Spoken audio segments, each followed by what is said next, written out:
Jeudi 20 janvier 2021, ils étaient des milliers à descendre dans les rues de Khartoum, la capitale soudanaise. Objectif de ce rassemblement, rendre hommage aux manifestants tués, victimes de la répression, depuis le coup d'État du 25 octobre mené par le chef de l'armée, le général Abdel Fattah al-Burhan.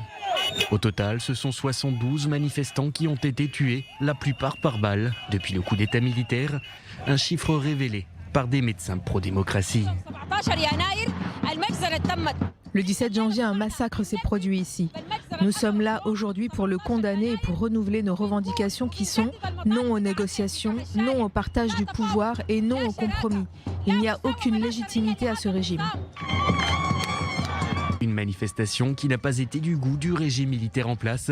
Des grenades lacrymogènes ont été tirées par les forces de sécurité. Une centaine de personnes ont été blessées lors de la répression, selon le comité des médecins soudanais. La police a quant à elle assuré qu'un de ses généraux a été poignardé à mort par des manifestants.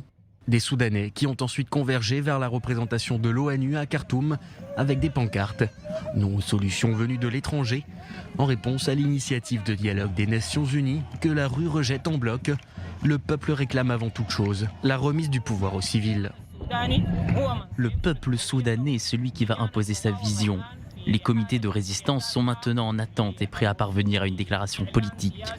Si cette dernière est approuvée et qu'un consensus est atteint entre les comités de résistance, personne, que ce soit en interne ou en externe, ne peut imposer une vision différente dans la rue soudanaise. Ces dernières semaines, Israël ainsi que plusieurs délégations occidentales ont envoyé leurs émissaires à Khartoum.